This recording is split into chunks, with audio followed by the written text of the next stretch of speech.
Hey guys, welcome to Fox 5 News Live. My name is Judayah. I'm going to be your host for the next couple of hours. We're going to talk about all of the top news of the day. We'll also get you a live look at your weather forecast, and we'll be able to bring you a lot from different events happening around the Metro Atlanta or North Georgia area. So stick around with us right here on our streaming platform. But we do need to start with some breaking news. We got some surveillance video released to us that showed person of interest, a suspect that they believe to have been part of that mass shooting at Brown University. To just give you a little bit more information about that, we heard that hundreds of police officers flocked to that Ivy League school out in Providence, Rhode Island. This was all over social media, all over everybody's news headlines. If you have your Fox 5 or Fox Local notifications turned on, you got that breaking news straight to your phone. We learned that 2 people have died after someone came onto campus and opened fire in a classroom. This happened on Saturday at the engineering building in Brown University's campus. They say the suspect was dressed in black. They calmly walked through and walked away from the scene. That person's face was not visible, but we do have that newly released footage. And soon after that footage of the suspect was released, we got new word breaking this morning that a person of interest has been taken into custody. I got to listen into that press conference that happened around 7 a.m. out in Rhode Island, and we heard from the mayor. I'll let him tell you a little bit more about the details that we are learning at this time. There are still a couple streets closed here proximate to campus as the investigation continues and evidence is collected and such. Throughout the city of Providence, proactively, individuals will see an enhanced police presence, not because there is particular cause for concern or evidence being gathered in another corner or another, but we know that it is a Sunday in the holiday season, and we want folks to feel safer knowing that there are people in a position of authority throughout the city today. We're receiving assistance from the state police to that effect, and so we don't want that to be alarming. We want that to be reassuring to our residents, to our visitors, and those who might be in Providence today. Right immediate to where the incident occurred yesterday, there might still be an enhanced police presence because the investigation is ongoing. But if you see police elsewhere in the city of Providence, please know that we are doing that in a proactive manner for the comfort and reassurance of our community, not because there was evidence there or any cause for concern in the other neighborhoods in Providence. Mayor, can you talk a little bit about the victims? There was, and I know you gave us the conditions. Were they students when we were relaying to the public? Should we kind of categorize them as we are not releasing any information about the victims at this time. We fully expect to provide additional updates today, and in one of the successive updates in the hours to come, we will provide more details on the victims so that we can continue to have an opportunity to communicate with the families and such. So we just need a little bit more time on that. And 2 fatals? Yes, that it is still the case that there were 2 fatalities yesterday. Mayor, you were saying, that there's extra police presence around the city today. People shouldn't be alarmed by that. But can people with this person in custody, the city's been on edge all night, can people breathe a little easier right now, given that news? Yeah, the people of Providence should breathe a little easier this morning. The reason that we are here, and as the Colonel has said many times, the investigation with regard to the individual who has been detained is very much ongoing and in the middle of it right now, but we're providing this update specifically so that the people of Providence can breathe a little easier this morning. That is also why we feel confident and comfortable to lift the shelter in place for the city. Mayor, notably, today is the 13-year anniversary of the Sandy Hook school shooting. How has that helped shape your response to a shooting like this, and what more do we need to do? So, as I mentioned yesterday, our 2 priorities as of last night were to, 1, bring the individual responsible to justice, and that investigation is ongoing, although we have a meaningful update that we've just provided. 2 is our concern for the victims who, as I mentioned, are still, most of whom are still hospitalized. That remains our priority right now. But as everyone mentioned yesterday, the governor, President Paxson, and myself, and this is because of the times in which we live, Sandy Hook and many other instances of violence around our country. Any of us in leadership capacities have had to think about this. We have a generation of kids who have done active shooter trainings. That was not something I had to do when I was a kid. And we all, I think maybe intellectually, we knew it could happen anywhere, including here, but that's not the same as it happening in our community. And so this is an incredibly upsetting and emotional time for Providence, for Brown, for all of us. I'm sorry to say we have thought about this. As we mentioned yesterday, we've all trained for this. This is not something we should have to train for. But we have, including very recently. And that's why we're here not, what is it, 16 hours later? 17 hours later?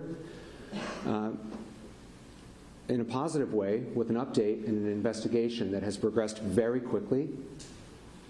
Part of that success is because of the collaboration that we've had between law enforcement agencies. They train regularly for that collaboration. That practice was already there so that we could work so well together with so many resources being offered, which is wonderful that those resources were offered, but they're only as good as you can use them. And we were able to use them because we had trained for this moment. But this is not something any community should have to train for. And so there'll be plenty of time to talk about what should happen, what should have happened in our society and in our community. But right now, our priorities remain the same as they were yesterday, which is to bring the individual responsible to justice, and there's an investigation that is ongoing but making good progress, and to ensure the full and complete recovery of the survivors of this attack who are still at Rhode Island Hospital and whose status has not degraded, and we should all thank God for that. And so we plan on providing additional updates throughout the day today. But to the earlier question, yes, the community in Providence should breathe at least a small sigh of relief at this moment. All right, so you guys were listening in to the mayor there explaining all the information that we have so far about the Brown University mass shooting. Again, 2 people, I believe at this time, have been confirmed to be dead, multiple others injured. And I was telling you that this person that they're saying to us kind of walked onto campus, made their way inside that first floor classroom somehow, opened fire, and then was seen walking away from the scene pretty calmly. But they do say that they have a person of interest in custody, and I do want to specify that they are saying person of interest. They are not calling the person that is in custody a suspect at this point in time. We'll be talking about this all morning long, so in case you didn't hear about this, don't worry, we'll get you the details later on in our live stream. Been talking to you all morning long about Brown University, that mass shooting, multiple people killed when a gunman entered a university classroom and then opened fire. Well, they are working on a press conference where they're able to tell you a little bit more about why this happened, what happened. They said they were going to start at noon and are holding to that word. I want to see, it looks like they are setting up the microphones. I do see the mayor. He just stepped onto the scene and it looks like he's about to step up to the microphones. Let's see if we can get this live out for you right now. Let's listen in. Again, I'm Providence Mayor Brett Smiley. I'm joined with Governor McKee, who we will hear from in just a moment. We're also joined by Senator Jack Reed and Congressman Gabe Amo, and we will hear from Senator Jack Reed in a moment on behalf of Rhode Island's federal delegation, who've been in touch with us throughout this incident over the last day. And as both the governor and I have said on multiple occasions, the amount of federal resources and cooperation that we've received is extraordinary, and that extends to our representatives here in Rhode Island. And then finally, Colonel Oscar Perez will give an update as well. At this time, we have no update to share on the investigation. It is ongoing. There's no reason to believe that we've hit any roadblocks other than to say that we are doing what we know how to do in cooperation with our law enforcement partners to ensure that we adequately, thoroughly investigate the situation, and when we are ready to make a further announcement, we will do so. We know there's some information circulating, but we will not share any information that might compromise our investigation or future charges. So at this time, we have no official updates to share with respect to the investigation. Next, it's clear that our community is still in shock and hurting. And now that the initial phase of the investigation has made some progress, we're turning our attention to caring for our neighbors, both the Brown community, the broader Providence community, and truly all of Rhode Island. The City of Providence has stood up a website, the address of which is providenceri.gov/community response resources. There you can find a long list of community resources for mental health care, what to do in the event of trauma, how to help talk about events like this with your kids, to try to help families, neighbors, community members start to understand how to process that which has been so difficult for us. Finally, the Providence City Council, who've been excellent partners, and again, we're joined by leaders from the City Council, including the councilman for this area, Councilman John Gonsalves, is inviting the Providence community and really anyone who'd like to join us tonight at 5 p.m. at Lippett Park, where there had been a previous plan to light a Christmas tree and to light a menorah for the first night of Hanukkah. And for those who know at least a little bit of the Hanukkah story, it is quite clear that if we can come together as a community and shine a little bit of light tonight, I think there's nothing better that we could be doing as a community. And so please know you're all invited to Lippett Park tonight at 5 o'clock. Lippett Park is at 1008 Hope Street, and all are welcome. Certainly Providence Police and other folks will be on hand to make sure that we are all can be in community without any concerns tonight. I'd like to note that Family Services is here with us today, Margaret Holland McDuff. She is one of those community resources that has become available. I'd like to also acknowledge that United Way of Rhode Island and their 211 system has been helping, and leaders from the Nonviolence Institute have been assisting with families in the hospitals. Additionally, Treasurer James Diosa and his Victim Compensation Fund has already been in touch to ensure that his office is doing everything that they can. Before I turn it over to the governor, I'll just share that a couple hours ago I was at the hospital. I know President Paxson has been several times, but I had a chance to meet with a few of the victims and their families. And while they are receiving excellent medical care, and I want to thank the professionals at Brown Health and Rhode Island Hospital, the professionalism, these folks, just like our law enforcement professionals, have been up all night working, but the level of care and professionalism that they are exhibiting is extraordinary. These survivors are receiving excellent care, and the resilience that these survivors showed and shared with me is frankly pretty overwhelming. It pales in comparison what they've gone through for the rest of us here. We're all saddened and scared and tired, but what they've been through is something entirely different, and yet they showed courage and hope and gratitude for how this community has stood up for them and how the healthcare providers cared for them.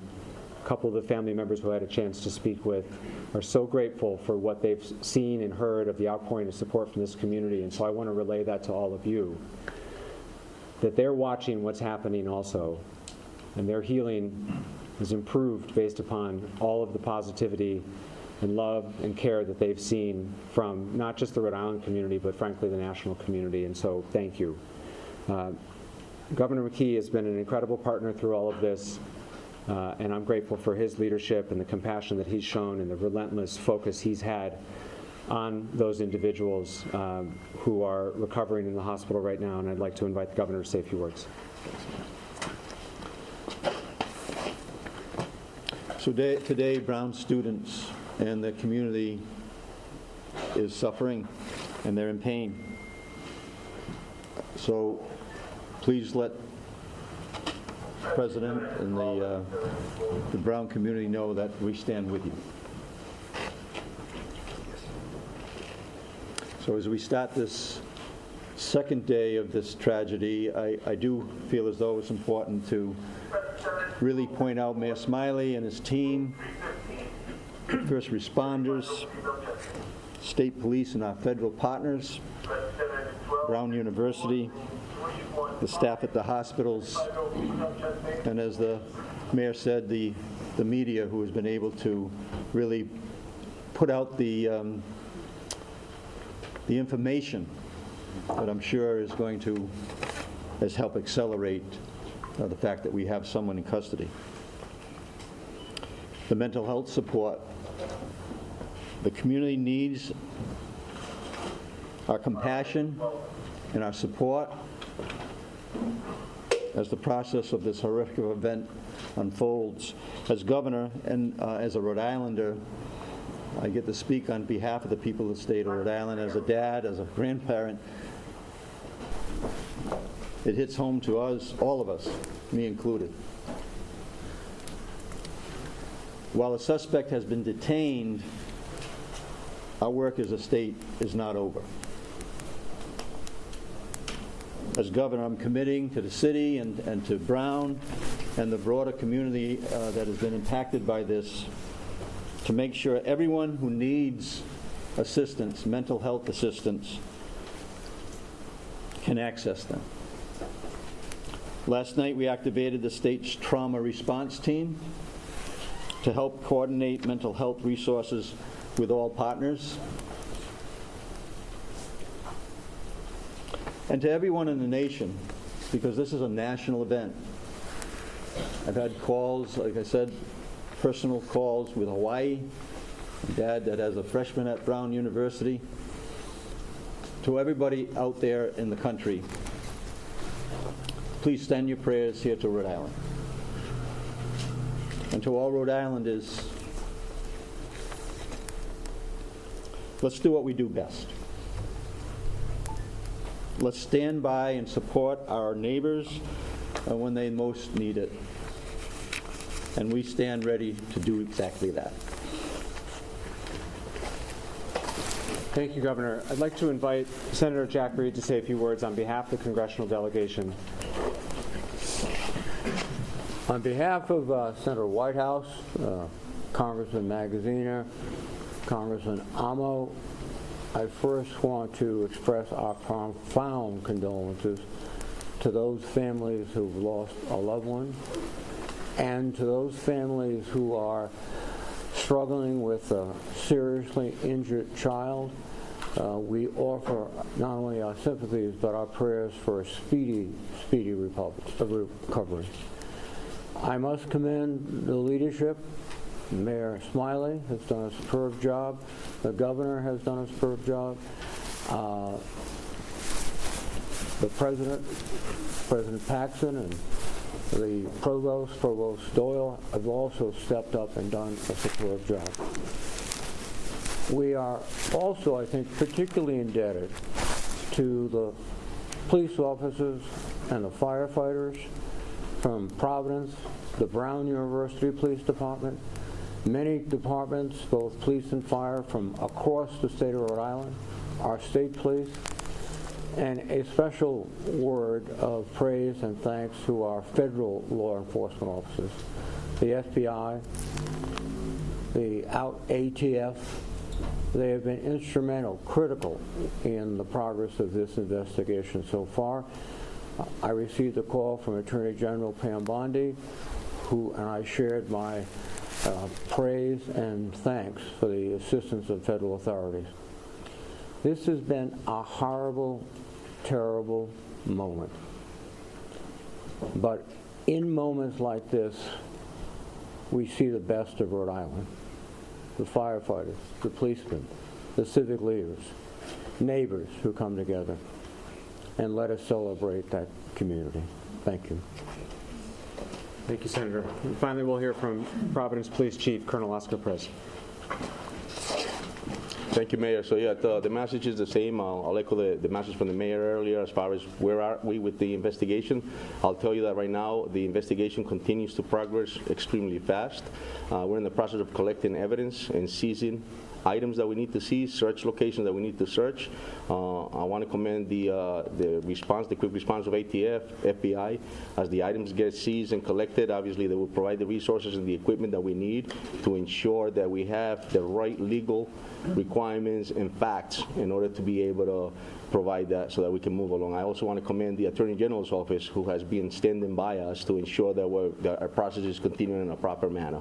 And so that's where we're at with it. We'll continue. It's a complex investigation. I know there's some speculations out there about names, and I'm not here to confirm or comment. I know you're going to ask me that as far as names. I'll tell you that I'm not going to confirm or comment, because in the years that I have in this department, in this police department, we stand on grounded facts, not a speculation. And at that point, we'll be able to, once we're ready and we have the appropriate and accurate information, we'll be able to update you with that.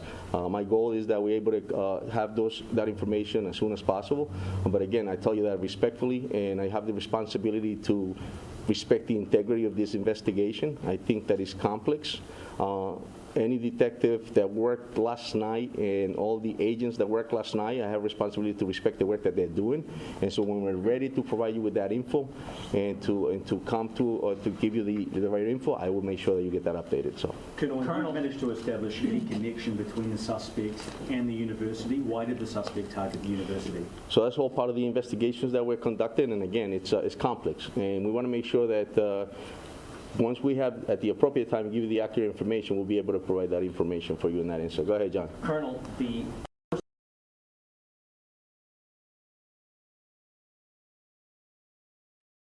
All right, you guys, we have been listening into that press conference. I'm still looking at it on the side of my eye. It seems that we lost that picture from our affiliate, but of course, as soon as we do get it back, I will try to get you back out to it. If I can just confirm some of the information that I've gotten in. We were listening into the mayor at first, Brett Smiley, talking. He said that he had been at the hospital to visit with the families, the survivors of this horrific incident that rang out on the campus of Brown University. Again, we know that 2 people were killed in that, 9 people injured. This was all during a final exam in the engineering building. They say a gunman entered the classroom, opened fire, and then was able to walk off of campus calmly as if nothing had happened. They actually had some video of that suspect who was wearing black. They thought maybe some camouflage, his face had been hidden, but they did think that he was maybe in his 30s. No name on that person just yet. And speaking of no name, you were listening into Colonel Perez Jr., who said that he would not be confirming or denying any information about a suspect, including that person's name. He said that he doesn't bank on rumors, and he only wants to tell you information when the law enforcement agency as a whole is comfortable moving forward with what they have. We did know that a person of interest was placed into custody. Unfortunately, at this time, we don't know anything else about that person. But I was listening in and I heard the Governor McKee, he called the person of interest a suspect. That's what he said there while he was trying to give us the latest information about this incident. And so one thing that I do want to make sure that you guys are up to date on is telling you a little bit more about what we got to hear there. Again, a reporter towards the end of that said that they asked the question, why Brown University? Why did they choose Brown University? And the mayor said that, he didn't have that, or I think it was the colonel actually, said that he didn't have that information just yet, and he would not release it until he knew a little bit more. So again, I guess that is part of the rumors there. I guess there are names circulating out there, but law enforcement will not confirm or deny any of that information until they are comfortable with doing so. And so I think we may have another shot. It looks like the colonel is still talking. Let's see if we can get it up. This one is, this is Colonel Perez Jr. still speaking. Let's see if we can dip in. Prosecute somebody properly. Yes. Telemundo in the back. Sé que muchas personas volverán a la misma pregunta. ¿Podría brindar una actualización en español, algo que sea útil para la comunidad hispana de Rhode Island? Ciertamente que este departamento trabaja muy duro para encontrar respuestas. En este momento esto fue una situación muy trágica en la ciudad de Providence, pero me gustaría acordarle a la comunidad que este departamento siempre se responde de una manera muy importante y tenemos una persona en este momento que es de interés. Estamos colectando la evidencia que es necesaria para legalmente presentarlo a la corte para así ponerle los cargos que se necesitan presentar. En este momento tenemos unas ayudas y recursos de las agencias federales, también como del fiscal del estado y también de otras personas, pero yo quiero respetar el trabajo de mis detectives y tener lo que necesitamos para poder presentar a alguien en la corte positivamente. ¿Y el llamado al público para colaborar en la investigación cuál es? Sí, muchísimas gracias al público. De pronto si tienen alguna evidencia en este momento, pasaron por ahí y tienen algo que es importante para la policía, tenemos diferentes tip lines y también tenemos la oportunidad de que entren a la policía, nos llaman y si necesitan que un policía vaya a la casa de ellos para recoger esa evidencia, lo haremos. Colonel, can you confirm whether the person of interest is from Rhode Island and have you found the weapon evidence? Again, I'm not going to confirm the comment because I think I have a responsibility to respect the integrity of this investigation. It's a process and it's complex, and I don't want to be the one to stain that process. And no one's charged you? At this point, no, correct. And so that's the other thing. I'm not going to speculate on something without grounded facts. If we're going to charge someone, then we're going to charge somebody, and I'm going to come here and tell you. You'll be the first ones to know. How about the weapon? Have you found the weapon? Again, we're in the process of collecting evidence. We're in the process of typing search warrants as needed, and we're in the process of doing what we need to do in order to be able to get those items. We heard of some people who work in the building who say they had some safety concerns, specifically with the lack of cameras in this building where the shooting took place. Do you know if there were cameras in the building? What was the security like in that building? Again, I'm not going to comment as far as what was at this facility or what you're being told by or what information you're getting from somebody, but I can comment on the fact that we are working with what we have, and obviously we have somebody that's at the police station, a person of interest, and we're going to continue to build that case in order to be able to charge that person. The FBI director is saying that they found this person of interest in a Coventry hotel because of a tip from the Providence police. Can you confirm that? The FBI director is saying that. Because of a tip of the Providence police. Again, I'm not going to. The FBI director is saying that they found the person of interest in a Coventry hotel because of a tip from the Providence. So me personally, I'm not going to comment on what was told by another agency. What I'm telling you is the fact that we're going to continue this investigation. We're going to respect the integrity of it, and we're going to work closely with the Attorney General's office in order to be able to prosecute this person in the proper manner. Colonel, what do you say to parents around the country and around the world? There are many international students at Brown who are sitting there today wondering how a gunman was able to get so close to students. Did they have a swipe card? Were they let in somehow? What do you tell parents? I tell the parents that this is a great city. Brown has been an icon in the city. I think that this is an unfortunate incident. But I'll tell the parents that if the kids are going to come to the city, to be sure that we're going to do what we need to make sure that they're safe. And if horrific incidents like this happen, we're going to do what we need to do to make sure that we hold those people accountable. With the victims, can you give us any information about, the two people who died, if they were students, or if we're going to get their names at all? As far as we understand, due to some travel, not all of the victims' families have been notified. And so I hope everyone can respect the fact that we cannot share victim information if we have not yet first notified the families. It is around the holidays, and there are some people in transit, and so we need to allow for contact to be made before additional information is shared. I'm sorry that we're not able to share more. And I will just say, I know, and I said this at the outset, I know it is frustrating that we cannot share additional information on the investigation to date. However, as has been said now for almost 24 hours, bringing the individual responsible for this horrific act in our city to justice remains our top priority, along with the healing of their survivors. Bringing that person to justice means having a thorough, complete, and tight investigation, which then can be prosecuted successfully. That's how we bring justice to the individuals involved here. And so while it may be frustrating for certain members of our community to feel like we're not being fully forthcoming with some of the details, the reason that we are not sharing details that are unconfirmed is that it could compromise our prosecution. And hopefully everyone can appreciate that the top priority is, in fact, bringing a semblance of justice and closure. And the way in which we do that is with the strongest case possible that we can present, that the Attorney General will prosecute. And so we will not share any details that we feel could compromise that future prosecution for the sake of justice for the families. Mayor Smiley, sir, we know we've spoken to students who have been the victims of shootings in high school and now they're attending Brown, describing this as a uniquely American experience to go through not one but two school shootings. What do you feel needs to be done to keep this from happening, to stop that cycle of violence? And President Paxson, if you want to weigh in as well, ma'am. Yeah, there's going to be many days, months, or I'm not sure how long, of both healing, but of also moments to advocate for what might need to change. Speaking for myself, at least, that's not today. We still have an active investigation underway. We still have students in the hospital. I won't be shy about sharing what I think needs to be done to make my community safer, but I'm not doing that today. What I will say is when I was at the hospital today, one of the students that showed tremendous courage literally said to me, you know, that active shooter drill they made me do in high school actually helped me in the moment.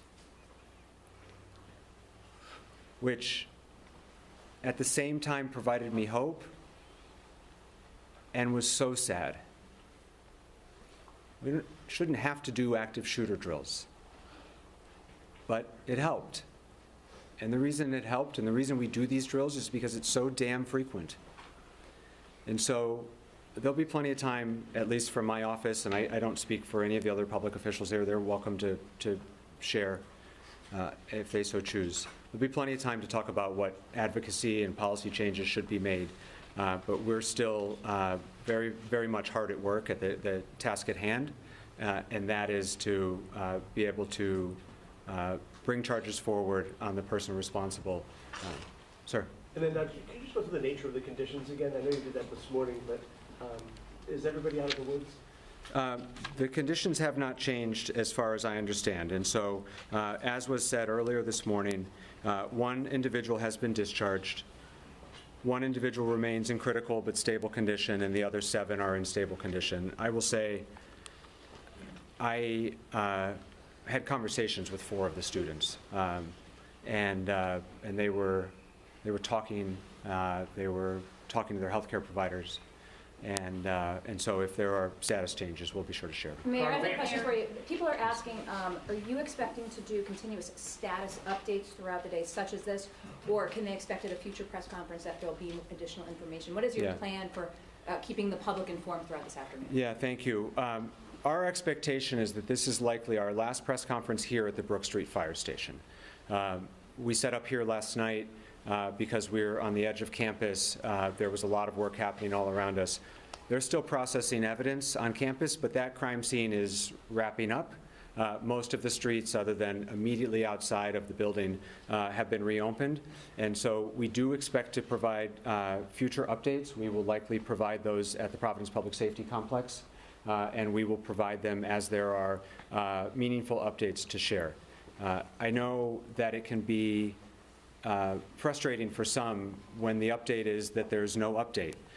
But in the absence of progress, and what's important is that the investigation take the time that it needs to be right. And so when we have no update to share, we will say there's no update to share. And when we have news to share, we will share that news. But our expectation is that this is our last press conference here at the Brook Street Fire Station as we're entering sort of a new chapter as the immediate crime scene winds down and we move on to what we hope will be a prosecution and to try to help our community heal. And we talk more about things like community resources, which we've announced today. You mentioned family services. There's a crisis support line that you might be able to... Thank you, Governor. Yes, for Rhode Islanders, Family Service of Rhode Island also has a crisis support line. The phone number is 401-854-6678. That's 854-6678. And the folks at Family Service of Rhode Island are extraordinary professionals who unfortunately have a lot of experience in this area and are a resource available to us. And I know Margaret Collin McDuff from Family Services is here, and we're grateful for her. her help along the way. Colonel, one more question, Colonel. Do you need anything from the public? In other words, is there still possibly someone out there that may have information that you need? Or, I mean, the students are now being allowed to leave the campus. Does that mean that there's no potential witness here? Where does it stand that the public could help? Thank you, John. I think that, the call out to the public is to, evidence that they think might be worth it for us to look at. Anything that they suspect would be important for the police department to look at.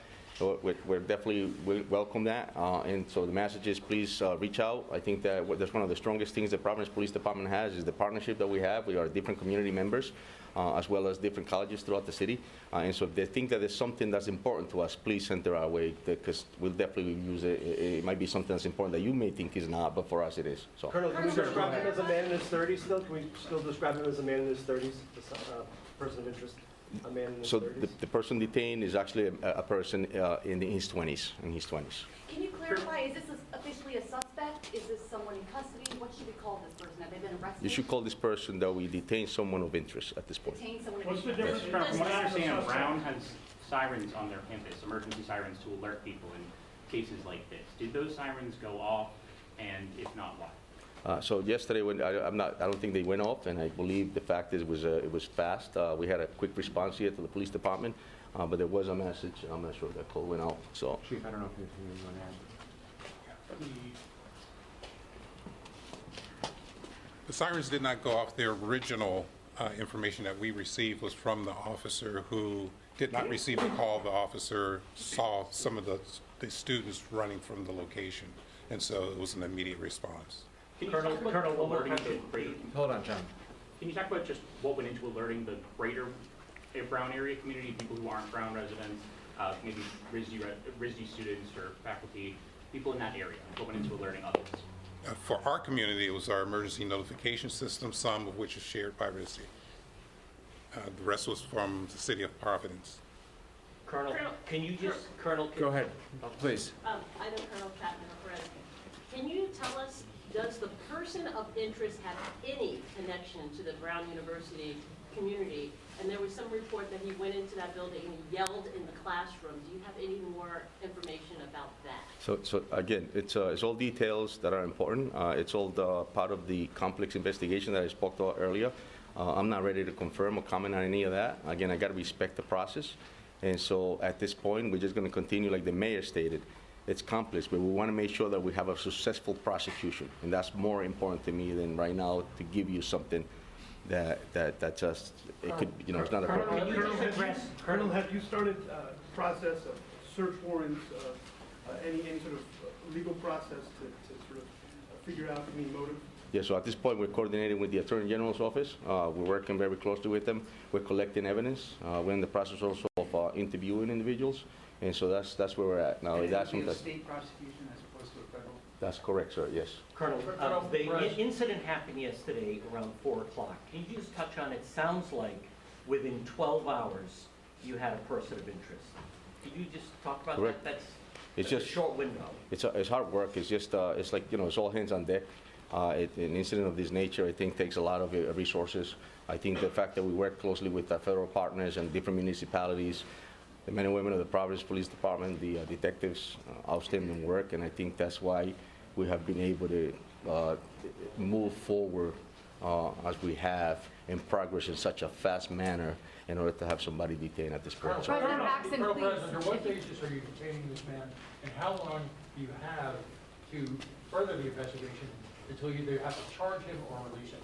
Again, a situation like this, we have basis enough to bring somebody in based on a lot of different facts. And so those facts are the ones that are allowing us to have that person detained at this point, which I cannot comment as far as what those facts are. Oh, we have a question for President Paxson now.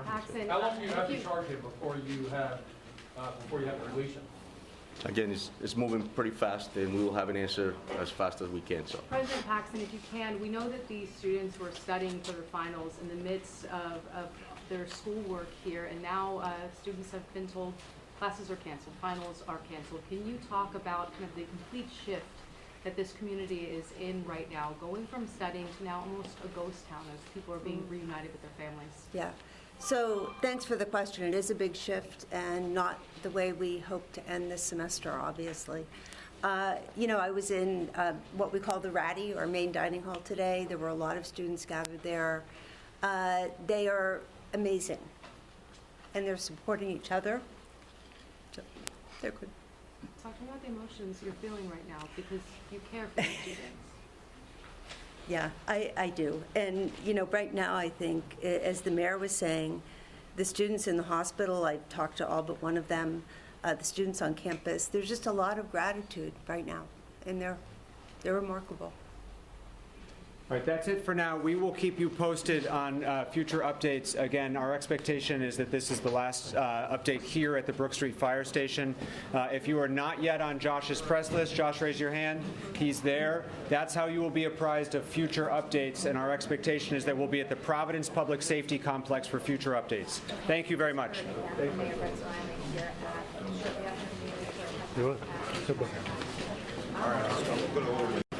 All right, you guys, we had been listening in that latest press conference. We just learned that is probably going to be our last press conference, at least at this location. That is the Brook Street Fire Station out in Providence, Rhode Island. Let's come back to me in studio, and I'll talk to you about what we heard there.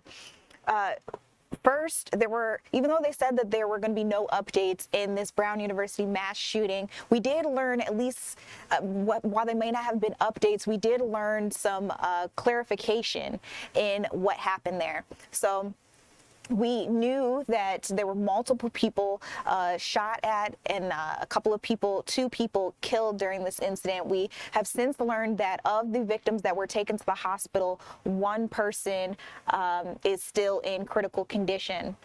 So now we also learned a little bit more about the suspect in this case. At first, I believe we were told that we believe they were in their 30s. They had been wearing black. They entered this engineering building on the university, or Brown University's campus, opened fire while students were taking their final exams, and then was able to somehow walk out calmly. We actually had video of that suspect walking out too. While we thought that that person was in their 30s, you're taking a look there at that video that the police later released. While we thought that man was in his 30s, we have since learned that a person of interest has been detained, and they confirmed that that person of interest was in his 20s. Now, during that press conference, it got a little confusing because Governor McKee, Rhode Island's Governor McKee, at some point called the person of interest that was in their custody, that had been detained, a suspect. But when asked by reporters, the colonel, the chief of police, walked that back quickly, and he said, no, we are still calling this a person of interest in this incident. And he said that the reason why he didn't want to give too much information, too many details, was because he didn't want to speculate. He didn't want to confirm or deny any of the rumors that are out there about this case, because he didn't want to hurt the case that they're trying to build. They're trying to eventually prosecute a suspect in this, and so they need to be as careful as possible.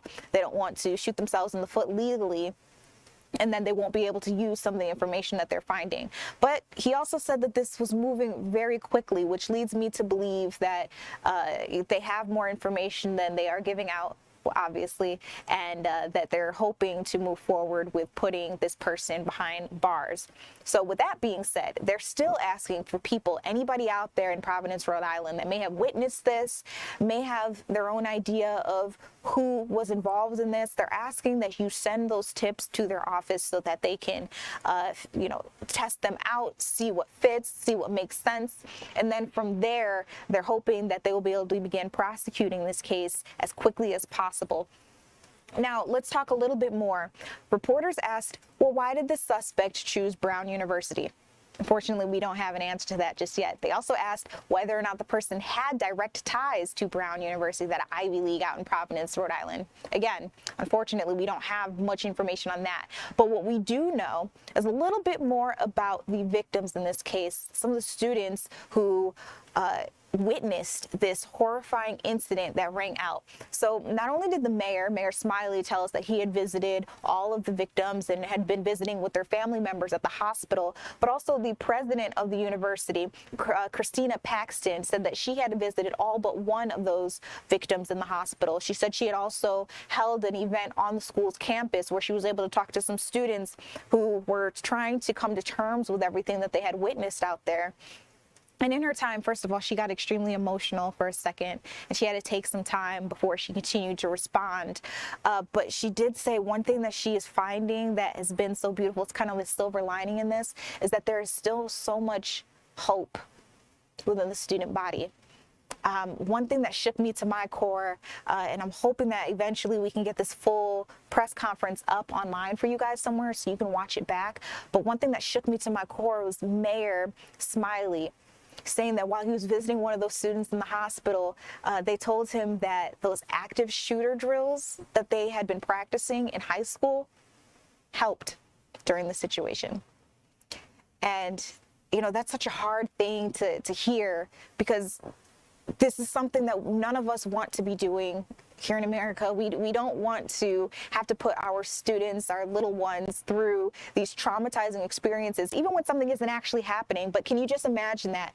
The nervous system, what it goes through when you're trying to imagine that you are in a situation like an active shooter at your school where you're just trying to learn and you are trying to pay attention, be in the right place at the right time.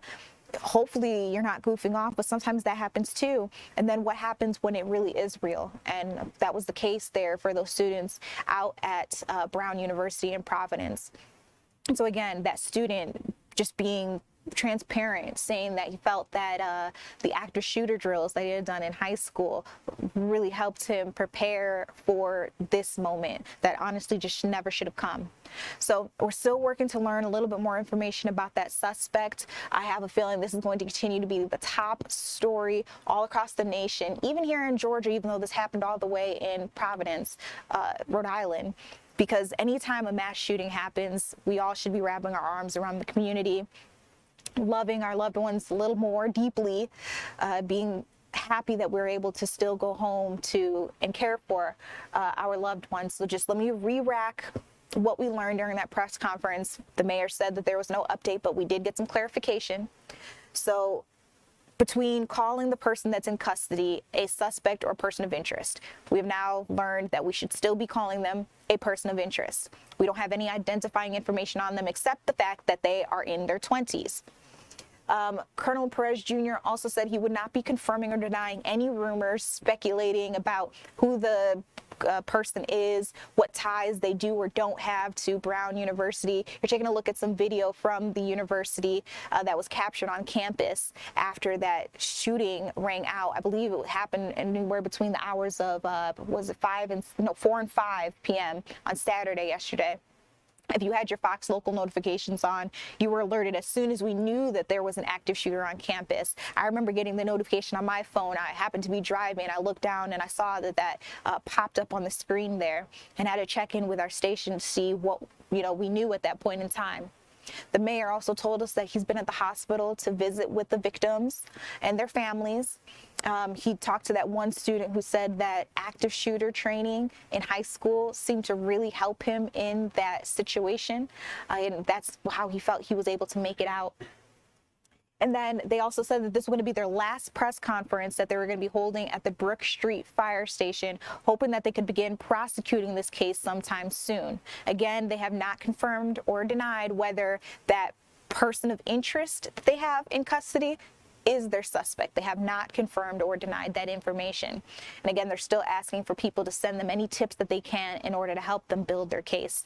So that's what we're learning out in Providence, Rhode Island. I'm hoping that we can get you that press conference in its entirety, or at least most of it, online at some point so you can watch it back and build your own opinions about what you think is happening here. And maybe you know somebody who knows something in this case that can help with police.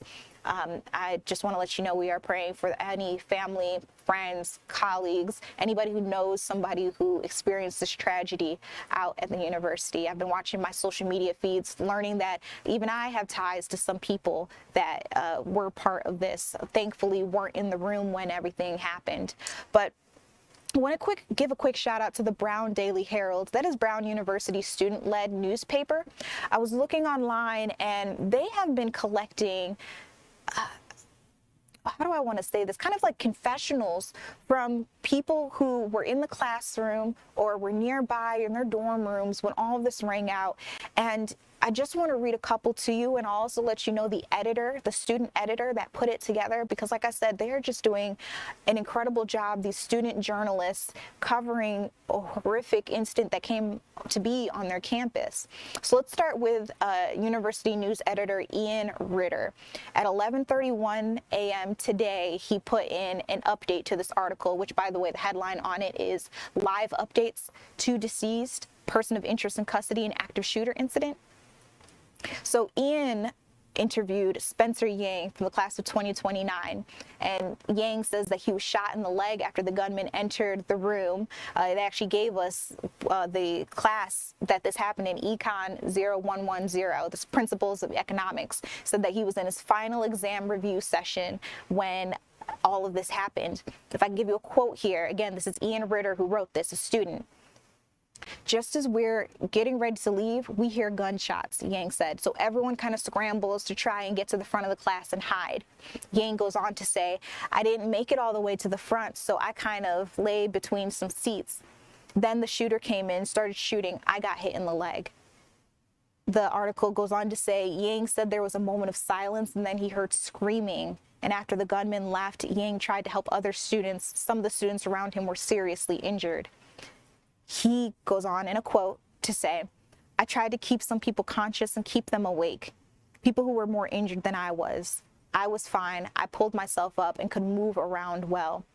Yang said that after that, a couple of minutes later, police entered the room and they evacuated any of the uninjured students. And then they helped walk out some of these students who had been hit, students who were injured. And after that, a police officer, he says, drove him to Rhode Island Hospital in a police vehicle where he's still being treated as we speak. Horrifying details, but I just wanted to give a quick shout out to that editor who is putting all this together. He's just one of many students from the Brown Daily Herald, Brown University student-led newspaper, who is doing the hard-hitting work of a journalist, talking to the people that this happened to, seeing what we can find out. I hate that this is happening to anyone. I can only imagine someone that I know, a loved one, experiencing something so traumatic. How do you move on from that? And so I just wish Yang a speedy recovery mentally and physically. And I hope that soon he is able to bounce back from everything that he witnessed, because that, you guys, is tough. And he's not the only student who spoke to the editors there at the Brown Daily Herald.